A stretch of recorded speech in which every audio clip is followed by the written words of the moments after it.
आज की इस ऑनलाइन क्लास में सभी का स्वागत है। आज हम बीएससी सेकेंड ईयर से ओबिलिया मेड्यूसा के बारे में चर्चा करने वाले हैं। जैसा हम पहले की क्लास में पढ़ चुके हैं, ओबिलिया एक सिलेंट्रेट प्राणी है जो कि समुद्रों में किनारे पर पाया जाता है।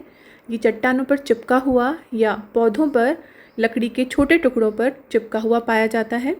ओबिलिया के जीवन में या उसके लाइफ साइकिल में दो अलग अलग अवस्थाएं होती हैं। एक अवस्था पॉलिप कहलाती है और दूसरी अवस्था मेड्यूसा कहलाती है। यहाँ आप देख सकते हैं लेफ़्ट साइड में जो स्ट्रक्चर दिखाया गया है ये ओबिलिया की पॉलिप का है। पॉलिप हमेशा कॉलोनी के फॉर्म में पाए जाते हैं और फिलामेंटस होते हैं। ये किसी एक जगह पर चिपके हुए पाए जाते हैं, जबकि मेड्यूसा आप देख सकते हैं अम्ब्रेला या उल्टे कप के समान संरचना होती है। पॉलिप अवस्था में दो ज़ोइड्स होते हैं। एक ज़ोइड जो यहाँ आप देख सकते हैं ये गैस्ट्रोज़ोइड कहलाता है। इसका काम ओबिलिया की कॉलोनी को नरिश करना या फूड कैप्चर करके डाइजेस्ट करके पूरी कॉलोनी में डिस्ट्रीब्यूट करना है, जबकि दूसरा ज़ोइड गोनोज़ोइड कहलाता है। गोनोज़ोइड का काम होता है एसेक्सुअल रिप्रोडक्शन के द्वारा मेड्यूसा अवस्था को बनाना।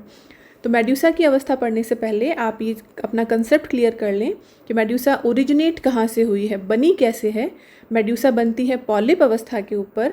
पॉलिप अवस्था भी डिप्लॉयड होती है और मेड्यूसा अवस्था भी डिप्लॉयड होती है, लेकिन पॉलिप अवस्था एसेक्सुअल स्टेज है जिसमें सिर्फ बडिंग के द्वारा मेड्यूसा बनेगा, जबकि मेड्यूसा अवस्था एक सेक्सुअल अवस्था होती है जिसमें गोनैड्स बनते हैं, टेस्टिस और ओवरी बनते हैं और इनके द्वारा ओवा और स्पर्म बनाए जाते हैं और सेक्सुअल रिप्रोडक्शन के द्वारा वापस जाइगोट बनेगा।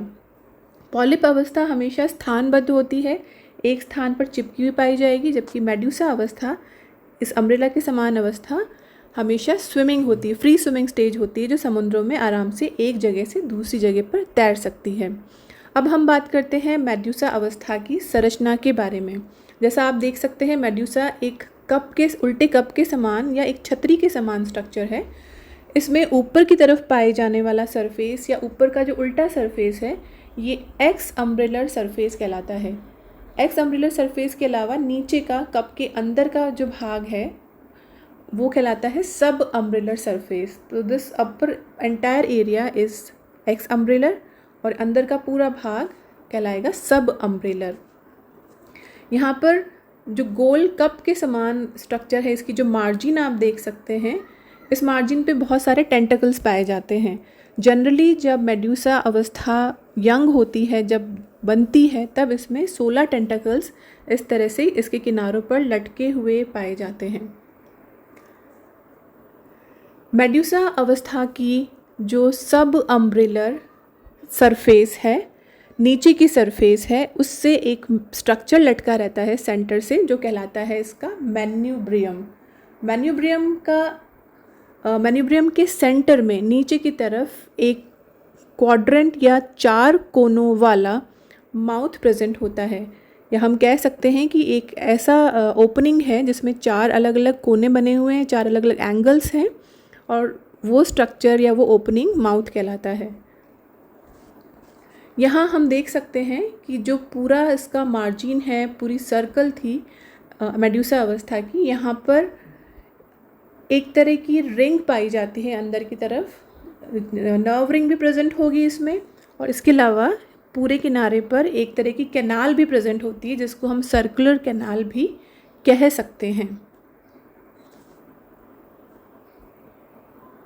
यहाँ आप सेक्शन देख सकते हैं मेड्यूसा अवस्था का। मेड्यूसा स्टेज,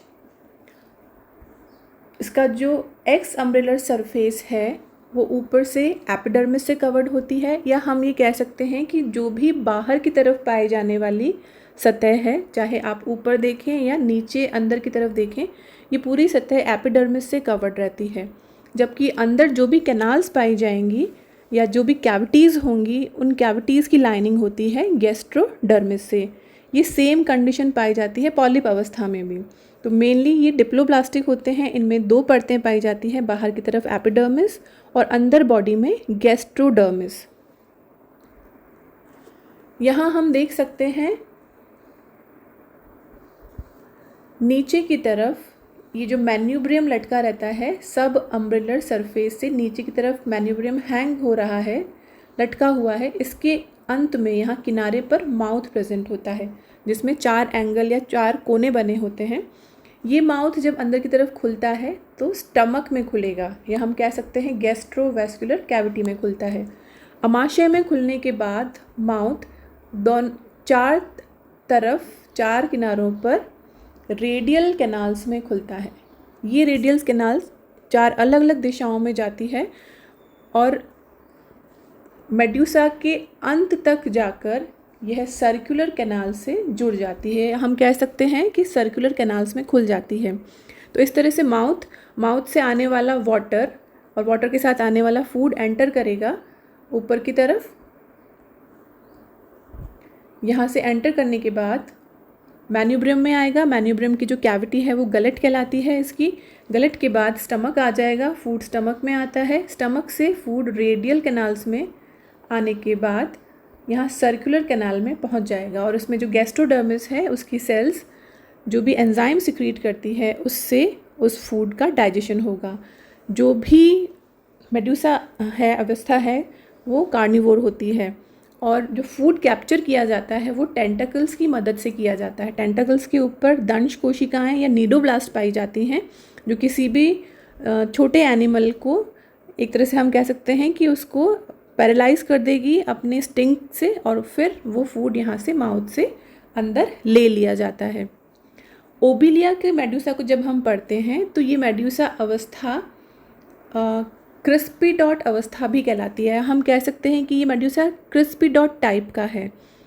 क्रिस्पी डॉट का मतलब होता है कि मेड्यूसा अवस्था में वीलम प्रेजेंट होगा। यहाँ आप देख सकते हैं मेड्यूसा में नीचे की तरफ या जो गोल इसकी मार्जिन है उसमें पूरी मार्जिन में अंदर की तरफ एक स्ट्रक्चर पाया जाता है।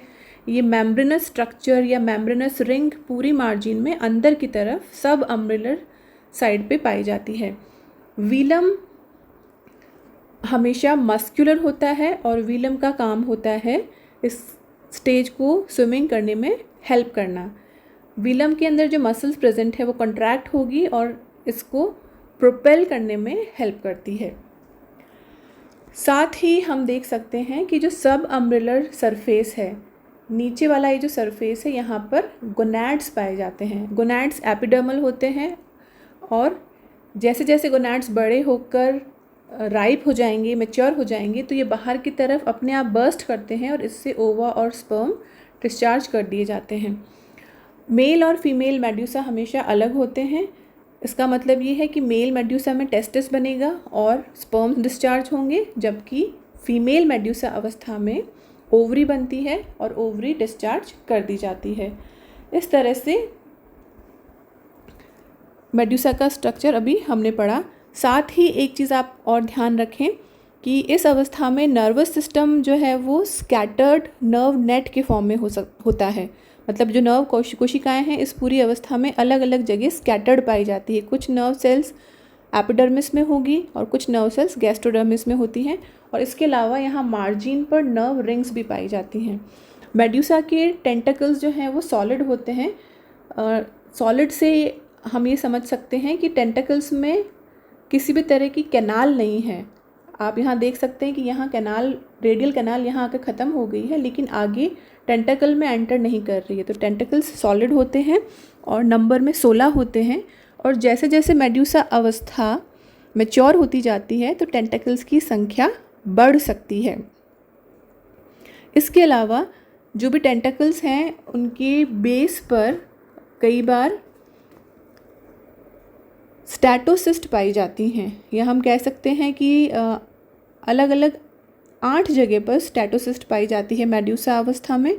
ये स्टैटोसिस्ट इनका रिसेप्टर ऑर्गन भी होता है और साथ साथ में ये ऑर्गन ऑफ इक्विलिब्रियम भी होगा। इसका मतलब जब मेड्यूसा अवस्था तैरती है, एक जगह से दूसरी जगह स्विम कर रही है, कॉन्ट्रैक्ट कर रही है, तो मसल कॉन्ट्रैक्शन का कोऑर्डिनेशन और बैलेंस करने में स्टैटोसिस्ट हेल्प करती है।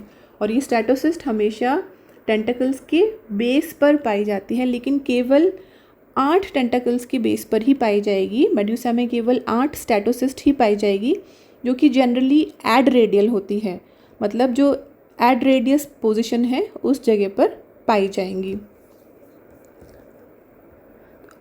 मेड्यूसा अवस्था बनने के बाद सेक्सुअल रिप्रोडक्शन करके प्लैनुला लार्वा बनता है और ये लार्वा वापस से अपने आप को किसी एक जगह पर किसी चट्टान पर स्थापित कर लेगा और वापस एसेक्सुअल अवस्था या पॉलिप अवस्था को जन्म देता है। इस तरह से पॉलिप और मेड्यूसा अवस्था एक दूसरे से ऑल्टरनेट करती रहते हैं, एक दूसरे से क्रम में बनती रहती हैं और इस प्रक्रिया को मेटाजेनेसिस कहा जाता है। धन्यवाद।